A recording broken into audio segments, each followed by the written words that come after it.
Hello, welcome to Market Discussion of the Day. Today, September 8th, 2025. Monday ആണ്, പുതിയൊരു വീക്കാണ്. So പുതിയൊരു വീക്കിലോട്ട് എല്ലാവർക്കും സ്വാഗതം. ഓണം കഴിഞ്ഞിട്ടുള്ള വീക്കാണ്. സോ അതുമാത്രമല്ല CPIയുടെ വീക്കാണ് എന്നുള്ളതാണ് ഈ ആഴ്ചത്തെ ഏറ്റവും ഇമ്പോർട്ടൻ്റ് ആയിട്ടുള്ള കാര്യം. സോ എല്ലാ വീക്കിലും നമ്മൾ തുടങ്ങുന്നതിന് മുന്നേ ആയിട്ട് നമ്മൾ ഫസ്റ്റ് ഓഫ് ഓൾ പറയുന്നത് പോലെ നമ്മൾ ഫണ്ടമെൻ്റൽ സൈഡിൽ നിന്നുള്ള കലണ്ടർ ബേസ് ചെയ്തിട്ടുള്ള ന്യൂസുകളെ കുറിച്ച് ആദ്യമേ പറഞ്ഞു പോവാം. അതിനുശേഷം ഒരുപാട് പൊളിറ്റിക്കൽ അൺസർട്ടനിറ്റി നടക്കുന്നുണ്ട്, അതിനെക്കുറിച്ച് പറയാം. അതിനുശേഷം നമുക്ക് ടെക്നിക്കൽ സൈഡിലോട്ടും പോവാം. ഓക്കെ, സോ ഗോൾഡ് ഇതാ വീണ്ടും ഓൾ ടൈം ഹൈ. ഇപ്പോൾ ഗോൾഡ് തുടങ്ങിയതിന് ശേഷമുള്ള ഓൾ ടൈം ഹൈ 3613 ഇപ്പോൾ റണ്ണിങ് പ്രൈസ് പോയിക്കൊണ്ടിരിക്കുന്നു. അതായത് എന്താ പറയുക, എത്ര വലിയ രീതിയിലാണ് ഗോൾഡ് പറന്നുകൊണ്ടിരിക്കുകയാണ് അല്ലേ.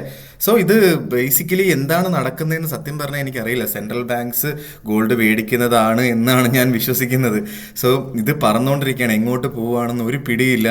സോ ഗോൾഡ് സെല്ല് ചെയ്യാതിരിക്കുക, നമ്മൾ നേരത്തെ പറഞ്ഞതുപോലെ സെല്ല് ചെയ്യാതിരിക്കുക, റീട്രേസ്മെൻറ്റ് കിട്ടുന്ന സമയത്ത് അവിടുന്ന് ബൈ ചെയ്യുക എന്നുള്ള ഒരേ ഒരു ഓപ്പർച്യൂണിറ്റിയാണ് നമ്മുടെ കൺമുന്നിലുള്ളത് ഇപ്പോൾ. അല്ലാതെ വേറൊരു കാര്യവും നമുക്കിപ്പം അറ്റ് പ്രസൻറ്റ് പോയിന്റ് ഓഫ് ടൈമിൽ ചെയ്യാനായിട്ടില്ല എന്നുള്ളൊരു കാര്യം കൂടെ നിങ്ങൾ മനസ്സിലാക്കുക. ഓക്കെ, സോ കമ്മിങ് ടു നമ്മുടെ technical side coming to fundamental side calendar base ചെയ്തിട്ടുള്ള ന്യൂസുകളെ കുറിച്ച് വരുമ്പോൾ, കഴിഞ്ഞ ആഴ്ച ഗോൾഡ് നമുക്കറിയാം, ഗോൾഡ് കഴിഞ്ഞ വെള്ളിയാഴ്ച നമുക്ക് മാറി നിൽക്കണം എന്ന് പറഞ്ഞ ദിവസമായിരുന്നു അല്ലേ. എന്തുകൊണ്ടാണ്? NFP ഡേ ആയിരുന്നു എന്നുകൊണ്ട് അല്ലേ. സോ ഈ ഒരു ക്യാൻഡിൽ കണ്ടോ, ഈ ഒരു സമയത്താണ് ന്യൂസ് വന്നത്. ഓക്കെ, 3553 വെള്ളിയാഴ്ച 3545 വരെയൊക്കെ മാർക്കറ്റ് പോയിട്ടുണ്ട്. 53 അവിടുന്ന് ഡയറക്റ്റ്ലി 3600 ടച്ച് ചെയ്തു. വെള്ളിയാഴ്ച 698 99 ലെവലിലോട്ട് ടച്ച് ചെയ്തു. അതിൻ്റെ റീസൺ വേറൊന്നുമല്ല, NFP ഡേറ്റ വന്നു. പല ആൾക്കാരും ഓൾ ടൈം ഹൈ ആണ്, ഇവിടുന്ന് സെല്ല് മാത്രമേ ഉള്ളൂ എന്ന് മാത്രം വിചാരിച്ചുകൊണ്ടിരുന്ന സ്ഥലത്തു നിന്നാണ്. സോ NFP ഡേറ്റ വന്നപ്പോൾ, NFP ഡേറ്റ ഞാൻ ജസ്റ്റ് ഒന്ന് കാണിച്ചു തരാം. NFP news, yes, non farm payroll news വന്നപ്പോൾ 22K 22,000 ആൾക്കാർക്ക് മാത്രമേ പുതുതായിട്ട് US ജോലി കിട്ടിയുള്ളൂ. 129K ആണ് പ്രതീക്ഷിച്ചത്. കഴിഞ്ഞ വട്ടം നോക്കാൻ നേരത്ത് 79K ആയിരുന്നു. 22K വളരെ വളരെ കുറവാണ് അല്ലേ ജോബ് ഡേറ്റ. സോ അത് വളരെ ഇമ്പാക്റ്റ്ഫുൾ ആയിട്ടുള്ളൊരു ഡേറ്റ ആയിരുന്നു. US ഡോളറിനെ വളരെ വീക്കനാക്കി. അതുകൊണ്ടിട്ട് തന്നെ ഡോളർ മുകളിലോട്ട് പോവുകയും ചെയ്തു. ഓക്കെ, സോ അതിന് എഗെയിൻസ്റ്റ് ആയിട്ട് ഇപ്പം JPY ഒക്കെ താഴോട്ട് പോകുന്നത് നമുക്ക് കാണാൻ പറ്റും ഈ ഒരു ന്യൂസ് വന്ന സമയത്തല്ലേ. JPY നോക്കുകയാണെങ്കിൽ JPY 147.74 JPY ഇത് ഒറ്റയടിക്ക് താഴോട്ട് പോയത് കണ്ടോ. അതേപോലെ യൂറോയും GBP മുകളിലോട്ടും പോയിട്ടുണ്ട് ഈ NFP വന്നതിന് ശേഷം. സോ ഇത് വളരെ ഇമ്പാക്റ്റ്ഫുൾ ആയിട്ടുള്ള ഡേറ്റാസ് വരുന്ന സമയത്ത് മാർക്കറ്റിൽ നിന്ന് മാറി നിൽക്കണം എന്ന് പറയുന്നതിൻ്റെ ഇമ്പോർട്ടൻസ് ആണിത് അല്ലേ. സോ ബേസിക്കലി നമുക്ക് ഈ ആഴ്ചത്തെ ന്യൂസിലോട്ട് വരുമ്പോൾ, ഫസ്റ്റ് ഓഫ് ഓൾ നമുക്ക് ഇന്ന് രാവിലെ തന്നെ നമുക്ക് കറണ്ട് വീക്ക്. ഓക്കെ, സോ ഇന്ന് രാവിലെ തന്നെ നമുക്ക് GDP അനൗൺസ്മെന്റ് ഉണ്ടായിരുന്നു ജപ്പാനിൽ നിന്ന്. ഓക്കെ, അത് JPY ഡയറക്റ്റ്ലി അഫക്റ്റ് ചെയ്തു. ജപ്പാൻ മാർക്കറ്റ് JPY ഒരു ഓൾമോസ്റ്റ് ഒരു എന്താ പറയുക, ഒരു ജമ്പ് അപ്പ് ചെയ്ത ഒരു കാഴ്ച നമുക്ക് കാണാനായിട്ട് സാധിക്കും അല്ലേ. സോ അതിനുശേഷം നാളെ നമുക്ക് ഫുള്ളി ഒരു ടെക്നിക്കൽ ഡേ ആയിട്ട് കൺസിഡർ ചെയ്ത് പോകാവുന്നതുമാണ്. സോ മറ്റന്നാൾ നമുക്ക് വേറെ PPIയുടെ ന്യൂസ് ഉണ്ട്. അതും വലിയ രീതിയിലുള്ള ഇമ്പാക്റ്റ് ഉണ്ടാക്കത്തില്ല. പക്ഷേ ക്രൂഡ് ഓയിൽ സ്റ്റോക്ക് ചേഞ്ച് ഉണ്ട്. റഷ്യക്കെതിരെ US എക്കണോമി കൊണ്ടുവരുന്ന പല ഉപരോധങ്ങളും ഉറപ്പായിട്ടും ഉപരോധങ്ങളെല്ലാം കൊണ്ടുവന്നാൽ ക്രൂഡ് ഓയിൽ സ്റ്റോക്ക് ചേഞ്ചിന് വലിയൊരു മാറ്റം ഉണ്ടാവും. അത് ഡയറക്റ്റ്ലി ഗോൾഡിനെ അഫക്റ്റ് ചെയ്യുകയും ചെയ്യും. ഓക്കെ, പക്ഷേ വ്യാഴാഴ്ച ഭയങ്കര ഇമ്പോർട്ടൻ്റ് ആയിട്ടുള്ള ദിവസമാണ്. ഇത്രയും ദിവസം, ആദ്യത്തെ 3 ദിവസം നമുക്ക് വലിയ കുഴപ്പമില്ലാതെ കടന്നു പോകും കേട്ടോ. സോ വ്യാഴാഴ്ച നമുക്ക് ECB യൂറോ സോണിൽ നിന്നുള്ള ഇൻട്രസ്റ്റ് റേറ്റ് ഡിസിഷൻ ഉണ്ട്. അത് വളരെ വളരെ ഇമ്പോർട്ടൻ്റ് ആയിട്ട് കാണുക. ഓക്കെ, അതേപോലെ 1:30 മണിക്ക് CPIയുടെ ന്യൂസ് വരുന്നുണ്ട് US നിന്ന്. സോ CPI ആണ് ഏറ്റവും ഇമ്പോർട്ടൻ്റ് ആയിട്ടുള്ള ന്യൂസ്. ഇനി CPIയും കൂടെ വളരെ മോശമായിട്ടുള്ളൊരു ന്യൂസാണ് US നിന്ന് വരുന്നത് എങ്കിൽ സോ നമ്മൾ വീണ്ടും നമ്മൾ ഓൾ ടൈം ഹൈകൾ കണ്ടുകൊണ്ടിരിക്കും. 3680 എന്ന് നമ്മൾ നേരത്തെ പറഞ്ഞുകൊണ്ടിരുന്ന ആ ഒരു എന്താ പറയുക, അത്രയും ആ ഒരു ഇതുവരെ മാർക്കറ്റ് എത്താനായിട്ടുള്ള മാർക്കറ്റ് എത്താനായിട്ടുള്ള പോസിബിലിറ്റി വളരെ വളരെ കൂടുതലാണ്. ഓക്കെ, സോ CPIയുടെ ഡേറ്റയുടെ ഓൾറെഡി ഫോർകാസ്റ്റ് 0.6% പ്രീവിയസ് 0.3, കഴിഞ്ഞ വട്ടം വന്നപ്പം 0.2 ആയിരുന്നു വന്നത്. ഇപ്പം ഫോർകാസ്റ്റും പ്രീവിയസും എല്ലാം 0.2 ആണ്. എത്ര വരുമെന്ന് ആർക്കും ഒരു പിടിയുമില്ല. വലിയ മാറ്റമുണ്ടായാൽ ഉറപ്പായിട്ടും അത് മാർക്കറ്റിനെ ഡയറക്റ്റ്ലി അഫക്റ്റ് ചെയ്യും. ഈ മൈനസ് ഒക്കെ വന്നു കഴിഞ്ഞാൽ അത് ഭയങ്കര നെഗറ്റീവ് ആവുകയും വീണ്ടും ഗോൾഡ് ഓൾ ടൈം ഹൈകളിൽ എത്തുകയും ചെയ്യും എന്നുള്ളൊരു കാര്യം മനസ്സിലാക്കുക. സോ വ്യാഴാഴ്ച മാർക്കറ്റിൽ നിന്ന് മാറി നിൽക്കുക. സോ അതിനുശേഷം നമുക്ക് ഇനിഷ്യൽ ജോബ്ലെസ് ക്ലെയിം ഉണ്ട്. 1:30 UK ടൈമിംഗ് 1:30 മണിക്കാണ് ഇനിഷ്യൽ ജോബ്ലെസ് ക്ലെയിം വരുന്നത്. അതിനുശേഷം ECD പ്രസിഡന്റ് ലഗാർഡിന്റെ സ്പീച്ച് ഉണ്ട്. വെള്ളിയാഴ്ച നമുക്ക് ടോട്ടലി GBPയിൽ നിന്ന് GDP അനൗൺസ്മെന്റ് ഉണ്ട്. വെള്ളിയാഴ്ച GBPയിൽ ട്രേഡ് ചെയ്യുന്ന ആൾക്കാർ ഒന്ന് ശ്രദ്ധിച്ചിരിക്കുക. രാവിലെ തന്നെ ആയിരിക്കും ന്യൂസ് വരുന്നത്. സോ ഇതൊക്കെയാണ് ഈ ആഴ്ചത്തെ നമ്മുടെ കലണ്ടർ ബേസ് ചെയ്തിട്ടുള്ള ന്യൂസുകളെ കുറിച്ച് പറഞ്ഞു കഴിഞ്ഞാൽ. സോ നമുക്ക് നേരെ പൊളിറ്റിക്കൽ സൈഡിലോട്ട് വരുമ്പോൾ ബേസിക്കലി ഇപ്പം നമ്മൾ ഗോൾഡൊക്കെ കാണാം. ഗോൾഡ് എത്രയായി? 3000, നമ്മൾ ആദ്യമേ പറഞ്ഞതുപോലെ 3614 ഓൾ ടൈം ഹൈ. എന്തുകൊണ്ടായിരിക്കും ഈ പറയുന്ന ഈ ഗോൾഡ് ഇങ്ങനെ പറന്നുകൊണ്ടിരിക്കുന്നത്? ബേസിക്കലി ഇത് സെൻട്രൽ ബാങ്കുകളാണ് ഈ ഗോൾഡ് വാങ്ങിക്കൊണ്ടിരിക്കുന്നത്. സെൻട്രൽ ബാങ്കുകൾ എന്തുകൊണ്ട് വാങ്ങുന്നു? ഇപ്പോൾ ബ്രിക്സ് കൂട്ടായ്മ, India, China, Russia, south Africa, Brazil, ഈ ഒരു ബ്രിക്സ് കറൻസി, പുതിയതായിട്ട് ബ്രിക്സ് കറൻസി വരുന്നത് കൊണ്ടിട്ട് തന്നെ എന്താണ് അവരുടെ സെൻട്രൽ ബാങ്ക്, ബേസിക്കലി റഷ്യയുടെയും ചൈനയുടെയും സെൻട്രൽ ബാങ്കുകളാണ് ഈ ഗോൾഡ് വാങ്ങിക്കൊണ്ടിരിക്കുന്നത്. സോറി. സോ ഈ ബ്രിക്സ് കറൻസിക്ക് എഗെയിൻസ്റ്റ് ആയിട്ട് നിർത്തുന്നത്, എന്താ പറയുക, എഗെയിൻസ്റ്റ് ആയിട്ട് വെക്കുന്നത്, സോ അതിൻ്റെ വാല്യൂന് എഗെയിൻസ്റ്റ് ആയിട്ട് വെക്കുന്നത് ഗോൾഡ് ആയതുകൊണ്ടിട്ട് തന്നെ ഈ സെൻട്രൽ ബാങ്കുകൾ ഗോൾഡ് വാങ്ങുന്നതിനനുസരിച്ച് എന്താ പറയുക, ഗോൾഡിൻ്റെ റേറ്റ് ഇങ്ങനെ കയറിക്കൊണ്ടിരിക്കുകയാണ്. ഓക്കെ.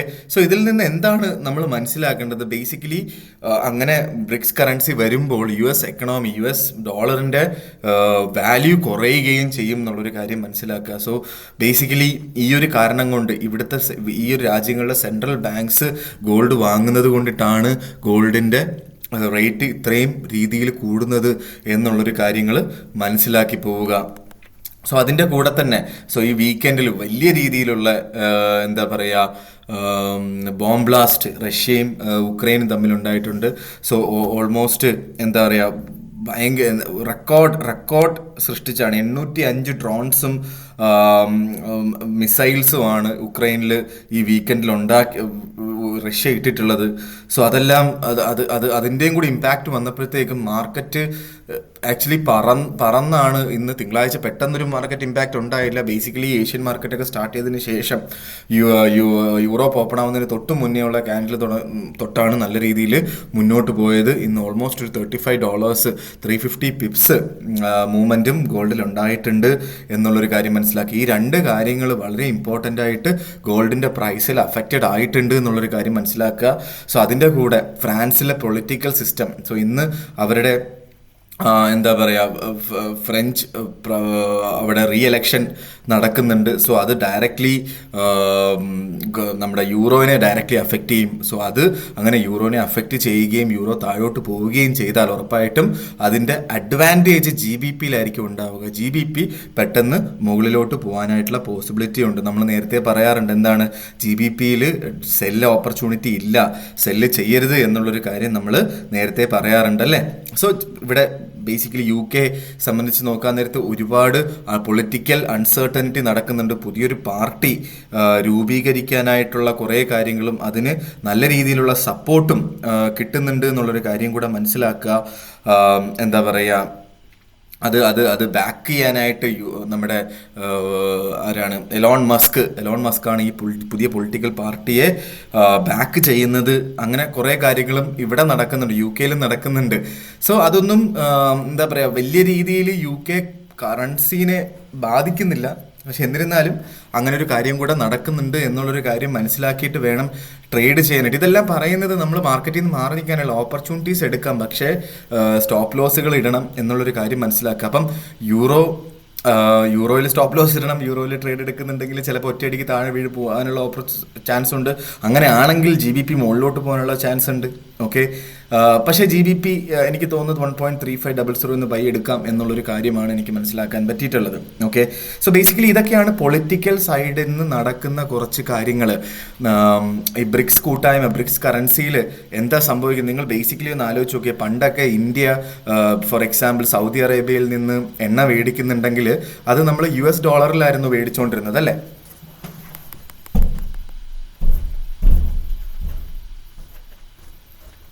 സോറി, നിങ്ങൾക്ക് എല്ലാവർക്കും അറിയാം ഇവിടെ കറണ്ട് അനങ്ങാതിരുന്ന് കഴിഞ്ഞാൽ ലൈറ്റ് പോകും എന്നുള്ള കാര്യം അല്ലേ. So basically US ഡോളറിലായിരുന്നു മേടിച്ചുകൊണ്ടിരുന്നത്. സോ ഈ ഒരു ബ്രിക്സ് കറൻസി വരുമ്പോൾ അപ്പോൾ എല്ലാ രാജ്യങ്ങളും US ഡോളറിലായിരുന്നു എല്ലാ വിനിമയങ്ങളും നടത്തിക്കൊണ്ടിരുന്നത്. സോ അതിന് എഗെയിൻസ്റ്റ് ആയിട്ട് വലിയൊരു കറൻസി, വലിയ 3 രാജ്യങ്ങളുടെ കറൻസി വരുമ്പോൾ എന്തായി തീരും കാര്യങ്ങൾ എന്നുള്ള കാര്യം നിങ്ങൾ ജസ്റ്റ് ഒന്ന് ഊഹിച്ചാൽ മനസ്സിലാവും അല്ലേ. അത് ബേസിക്കലി US ഡോളറിന് ഭയങ്കര എന്താ പറയുക, അതിൻ്റെ ഒരു വാല്യൂ കുറയ്ക്കുന്ന കുറേ കാര്യങ്ങളാണ് ഇവിടെ നടന്നുകൊണ്ടിരിക്കുന്നതും. സോ ഇതെല്ലാം മനസ്സിൽ വെച്ചിട്ട് വേണം നമ്മൾ ട്രേഡിലോട്ട് ഇറങ്ങാൻ എന്നുള്ളൊരു കാര്യം കൂടെ മനസ്സിലാക്കുക. അതിൻ്റെ കൂടെ തന്നെ ഒരുപാട് ഉപരോധങ്ങൾ, റഷ്യക്കെതിരെ വീണ്ടും US ഉപരോധങ്ങൾ കൊണ്ടുവരുമോ ഇല്ലയോ എന്നുള്ളൊരു കാര്യങ്ങളൊന്നും നമുക്കറിയില്ല. അങ്ങനെ ഉപരോധങ്ങൾ കൊണ്ടുവന്നാൽ ഉറപ്പായിട്ടും ബുധനാഴ്ച വരുന്ന ക്രൂഡ് ഓയിൽ സ്റ്റോക്ക് ചേഞ്ച് വലിയ രീതിയിലുള്ളൊരു ചേഞ്ച് ഉണ്ടാക്കുകയും ചെയ്യും എന്നുള്ളൊരു കാര്യം മനസ്സിലാക്കുക. സോ ഇതൊക്കെയാണ് പൊളിറ്റിക്കൽ സൈഡിൽ നിന്നുള്ള കുറേ കാര്യങ്ങൾ മനസ്സിലാക്കി പോകാനും മനസ്സിൽ വെക്കാനും ഉള്ള കാര്യങ്ങൾ. ഇതെല്ലാം മനസ്സിൽ വെക്കുക. എന്താ പറയുക, ഇതൊക്കെ വെച്ചിട്ട് പേടിച്ച് ട്രേഡിനകത്ത് നിന്ന് മാറി നിൽക്കാതിരിക്കുക, ട്രേഡ് എടുക്കുക, പക്ഷേ പ്രോപ്പറായിട്ട് സ്റ്റോപ്പ് ലോസുകൾ ഇട്ട് തന്നെ മുന്നോട്ട് പോവുക എന്നുള്ളൊരു കാര്യമാണ് എനിക്ക് പറഞ്ഞു പോകാനായിട്ടുള്ളത്. ഓക്കെ, സോ നമ്മൾ ബേസിക്കലി നമ്മൾ ടെക്നിക്കൽ സൈഡിലോട്ട് പോകുന്നതിന് മുന്നേ ആയിട്ട് എനിക്ക് എല്ലാ ദിവസവും പറയുന്നത് പോലെ നമ്മുടെ പുതിയ ബാച്ച്, ഫോറക്സ് ട്രേഡിംഗ് ബാച്ച് കഴിഞ്ഞ ആഴ്ച സ്റ്റാർട്ട് ചെയ്യുന്നുണ്ടായിരുന്നു. അടുത്ത ആഴ്ച വീണ്ടും ഫ്രീ ആയിട്ടുള്ള 2 വീക്ക് നീണ്ടു നിൽക്കുന്ന കോഴ്സ് നടക്കുന്നുണ്ട്. ഫ്രീ ആയിട്ട് ഫോറക്സ് ട്രേഡിംഗ് പഠിക്കണം എന്നുള്ള ആൾക്കാർക്ക് എൻ്റെ ഡിസ്ക്രിപ്ഷനിൽ നമ്പർ ഉണ്ടാവും. എനിക്ക് മെസ്സേജ് അയച്ചു കഴിഞ്ഞാൽ ബാക്കി കാര്യങ്ങൾ ഞാൻ കോർഡിനേറ്റ് ചെയ്യുന്നതായിരിക്കും. രാത്രി 7:30 മണിക്കും 10:30 മണിക്കുമായിട്ടായിരിക്കും ഈ ഒരു കോഴ്സ് നടക്കുന്നത്. എനിക്ക് മെസ്സേജ് അയച്ചാൽ ബാക്കി കാര്യങ്ങൾ കോർഡിനേറ്റ് ചെയ്യാം. ആ ഒരു സമയത്ത് ഫ്രീ ആയിട്ടുള്ള ആൾക്കാർ മാത്രം മെസ്സേജ് അയക്കുക എന്ന് വീണ്ടും എടുത്ത് ഓർമ്മിപ്പിച്ചു പോവുകയാണ്. സോ അത് മാത്രമല്ല, നിങ്ങൾ ആരെങ്കിലുമൊക്കെ പുതിയ വേറെ ബ്രോക്കേഴ്സ് നോക്കുന്നുണ്ട് എങ്കിൽ ഞാൻ യൂസ് ചെയ്യുന്ന ബ്രോക്കർ, പേഴ്സണലി യൂസ് ചെയ്യുന്ന ബ്രോക്കർ സ്റ്റാർ ട്രേഡർ എന്ന് പറഞ്ഞ ബ്രോക്കറാണ്. എല്ലാ റെഗുലേഷൻസും UK, UAE, south Africa, Australia എല്ലാ റെഗുലേഷൻസുമുള്ള എന്താ പറയുക ടൈറ്റ് ആയിട്ടുള്ള സ്പ്രെഡും സ്വാപ്പ് ഫ്രീ 14 ദിവസത്തേക്ക് സ്വാപ്പ് ഫ്രീ അക്കൗണ്ട്സും ഇവർ പ്രൊവൈഡ് ചെയ്യുന്നുണ്ട്. അതിൻ്റെ കൂടെ നമ്മളുടെ പൈസ ഇൻഷുർഡുമാണ്. $100,000 ഒരു ₹1 കോടി വരെ ഇൻഷുർഡാണ്. ലോയ്ഡ്സ് ബാങ്ക് എന്ന് പറയുന്നൊരു ബാങ്ക് UK നമ്പർ 1 ബാങ്കാണ്. ഇതൊക്കെയാണ് ഇതിൻ്റെ പ്രത്യേകത. അതിൻ്റെ കൂടെ തന്നെ നമ്മൾ എപ്പോൾ ഡെപ്പോസിറ്റ് ചെയ്താലും 20% ബോണസ് അവർ തരും. ഫസ്റ്റ് ഡെപ്പോസിറ്റിന് മാത്രം ആദ്യത്തെ $500 50% ബോണസും, ടോട്ടൽ എത്രയാണോ ഡെപ്പോസിറ്റ് ചെയ്യുന്നത് അതിൻ്റെ 20% ബോണസും അവർ തരുന്നതായിരിക്കും എന്ന് എടുത്ത് ഓർമ്മിപ്പിച്ച് പോവുകയാണ്. നിങ്ങൾ പുതിയ ബ്രോക്കർ ചെയ്യുന്നുണ്ടെങ്കിൽ എൻ്റെ ഡിസ്ക്രിപ്ഷനിൽ ലിങ്ക് ഉണ്ടാവും, അതിൽ ക്ലിക്ക് ചെയ്യുക. ആപ്പ് ത്രൂ ചെയ്യുന്നുണ്ടെങ്കിൽ അതിൻ്റെ താഴെ റെഫറൻസ് നമ്പറും ഉണ്ടാവും. അങ്ങനെ ചെയ്തിട്ട് എൻ്റെ അടുത്ത് പറഞ്ഞു കഴിഞ്ഞാൽ എനിക്ക് നിങ്ങൾക്ക് പേഴ്സണലി തരാൻ പറ്റുന്ന കുറച്ച് ഓഫേഴ്സും ഉണ്ട്. അതിനെക്കുറിച്ച് നമുക്ക് ഡീറ്റെയിൽ ആയിട്ട് സംസാരിക്കുകയും ചെയ്യാം. Okay, so coming to market discussion, coming to technical side. First of all നമ്മൾ JPYയിലോട്ട് പോകുമ്പോൾ JPY എന്നൊരു ജമ്പ് അപ്പാണ് തുടങ്ങിയത്. 147.794 എന്ന് പറയുന്ന റേഞ്ചിൽ ഇപ്പോൾ JPY നിൽക്കുന്നു. ഓക്കെ, ഇനി എങ്ങോട്ട് എന്നുള്ളൊരു കാര്യത്തിനകത്ത് എനിക്ക് എന്താണ് എൻ്റെ ഉത്തരം എന്ന് ചോദിച്ചാൽ സത്യം പറഞ്ഞാൽ എനിക്ക് വലിയ പിടിയൊന്നുമില്ല. ഓക്കെ, ഇന്ന് മാർക്കറ്റ് ഓപ്പൺ ആയത് 148 മുകളിലായിട്ട് ഇന്ന് രാവിലെ മാർക്കറ്റ് ഓപ്പണായി താഴോട്ട് പോയി. പിന്നീട് പല ക്യാൻഡിൽസും മുകളിലായിരുന്നു. സോ അതുകൊണ്ട് എനിക്ക് വലിയ ഐഡിയ കിട്ടുന്നില്ല. തൽക്കാലത്തേക്ക് JPYയിൽ നിന്ന് മാറി നിന്നിട്ട് നാളെ നമുക്ക് നോക്കുന്നതായിരിക്കും ബെറ്റർ. എവിടെ നിൽക്കുന്നതെന്ന് നോക്കിയിട്ട് നമുക്ക് നാളെ ഒരു തീരുമാനം എടുക്കുന്നതായിരിക്കും ബെറ്റർ. എനിക്കറിയില്ല, നിങ്ങൾക്ക് അറിയാമെന്നുണ്ടെങ്കിൽ നിങ്ങൾ അതേപോലെ ചെയ്തു പോവുക. ഓക്കെ, അപ് ട്രെൻഡ് തന്നെയാണ്. 148 മുകളിലായിട്ട് മാർക്കറ്റ് ഇന്ന് അവസാനിക്കുകയും നാളെ രാവിലെ മാർക്കറ്റ് 148 അവിടെ തുടങ്ങിക്കഴിഞ്ഞാൽ അവിടെ നിന്ന് നമുക്ക് ബൈ ചെയ്ത് മുന്നോട്ട് പോകാം എന്നുള്ളൊരു കാര്യമാണ് എനിക്ക് പറഞ്ഞു പോകാനായിട്ടുള്ളത്. സോ ബേസിക്കലി നാളെ രാവിലെ 7:30 മണിക്കും ഇന്ന് രാത്രി അവസാനിക്കുന്നത് 148 മുകളിലാണോ താഴെയാണോ എന്ന് വെച്ചിട്ട് വേണം നമ്മളൊരു തീരുമാനം എടുക്കാനായിട്ട്. സോ നാളത്തേക്കുള്ള ഓപ്പർച്യൂണിറ്റി പറയുകയാണെങ്കിൽ 148 മുകളിലായിട്ടാണ് അവസാനിക്കുന്നതെങ്കിൽ അവിടെ നിന്നുള്ളൊരു ബൈ ഓപ്പർച്യൂണിറ്റിയാണ് എനിക്ക് നിങ്ങൾക്ക് പറഞ്ഞു തരാനായിട്ടുള്ളത്. സോ നേരെ നമ്മൾ നമ്മുടെ യൂറോയിലോട്ട് വരുമ്പോൾ യൂറോ 1.1729 നിൽക്കുന്നു, 22 ആ ഒരു ലെവലിൽ നിൽക്കുന്നു. ഇനി ഇവിടുന്ന് നമുക്ക് ഇന്ന് യൂറോയിൽ ട്രേഡ് ചെയ്യാതിരിക്കുന്നതായിരിക്കും ബെറ്റർ. കാരണം ഒറ്റയടിക്കൊക്കെ ഒറ്റ ക്യാൻഡിൽ തന്നെ മാർക്കറ്റ് എന്താ പറയുക ശിഥിലമാക്കാനായിട്ട് അല്ലെങ്കിൽ താഴോട്ട് വരാനായിട്ടുള്ള പോസിബിലിറ്റി വളരെ കൂടുതലായതുകൊണ്ട് ഇന്ന് തൽക്കാലം യൂറോയിൽ നിന്ന് മാറി നിൽക്കുക എന്നുള്ളൊരു കാര്യമാണ് എനിക്ക് എടുത്ത് ഓർമ്മിപ്പിച്ചു പോകാനായിട്ടുള്ളത്. സോ ജി ബി പിയിലോട്ട് വരുമ്പോൾ 1.351071 നിൽക്കുന്നു. ജി ബി പി 1.3500 വേണം എന്നുള്ള ആൾക്കാർക്ക് മാത്രം ബൈ എടുത്ത് മുന്നോട്ട് പോകാം. 1.3440 താഴെ സ്റ്റോപ്പ് ലോസ് വെക്കണം നിർബന്ധം. ഈ ഒരു പോയിന്റിൽ നിന്ന് നിങ്ങൾക്ക് ബൈ എടുത്ത് മുന്നോട്ട് പോകാം. കാരണം എന്താ പറയുക ജി ബി പി വലിയ കുഴപ്പമില്ലാത്ത രീതിയിൽ എത്ര പോയാലും ഇത്രയൊക്കെ പോകത്തുള്ളൂ നമുക്കറിയാം അല്ലേ, അപ് ട്രെൻഡ് കൂടെയാണ്. അതുകൊണ്ടിട്ട് തന്നെ 1.3500 നമുക്ക് ബൈ ചെയ്ത് മുന്നോട്ട് പോകുന്നത് തെറ്റില്ലാത്തൊരു കാര്യമാണ് എന്നെടുത്ത് ഓർമ്മിപ്പിച്ച് പോവുകയാണ്. ഓക്കെ, നേരെ നമ്മൾ ഗോൾഡിലോട്ട് വരുമ്പോൾ 3615 എന്ന് പറയുന്ന ഓൾ ടൈം ഹൈ പോയിന്റിൽ നിൽക്കുന്നു ഗോൾഡ്. ഇനി നമുക്ക് ഗോൾഡ് 3680 വരെ പോകും എന്നുള്ളതാണ് ഞാൻ പറയുന്നതല്ലോ പല വലിയ വലിയ ഫിനാൻഷ്യൽ അഡ്വൈസേഴ്സും ഫിനാൻഷ്യൽ ഓർഗനൈസേഷൻസും പറയുന്നത്. അപ്പോൾ അവിടെ വരെ എത്താം. അത് നിർണ്ണയിക്കുന്നത് ഈ ആഴ്ച വരുന്ന നമ്മളുടെ CPIയുടെ ഡേറ്റയാണ്. CPI വളരെ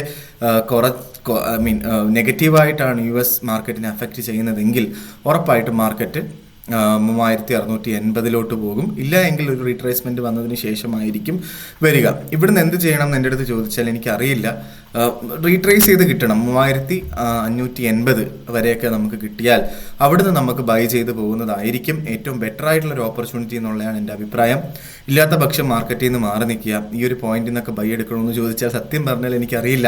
നിങ്ങൾക്ക് വേണമെങ്കിൽ ആവാം, കാരണം മാർക്കറ്റ് അപ് ട്രെൻഡ് ആണ്, ഓൾ ടൈം ഹൈ ആണ്, എനിക്കറിയാം.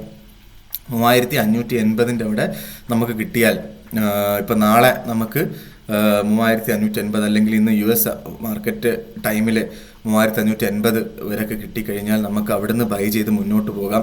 കാരണം മാർക്കറ്റ് ഒന്നെങ്കിൽ ഇവിടുന്ന് സംഭവിക്കാൻ പോകുന്ന 3600 ഒന്നുകൂടെ പോകും. സോ അവിടുന്ന് വേണമെങ്കിൽ നിങ്ങൾക്ക് ചെറിയ ലോട്ട് എടുത്ത് മുന്നോട്ട് പോകാം. ഇല്ലെങ്കിൽ ഇവിടുന്ന് നേരെ ഡയറക്റ്റ്ലി 3630 പോയിട്ടായിരിക്കും റീട്രേസ്മെന്റ് നടക്കുക. ഉറപ്പായിട്ടും 3630 ഒന്ന് നിന്ന് താഴോട്ട് പോവും.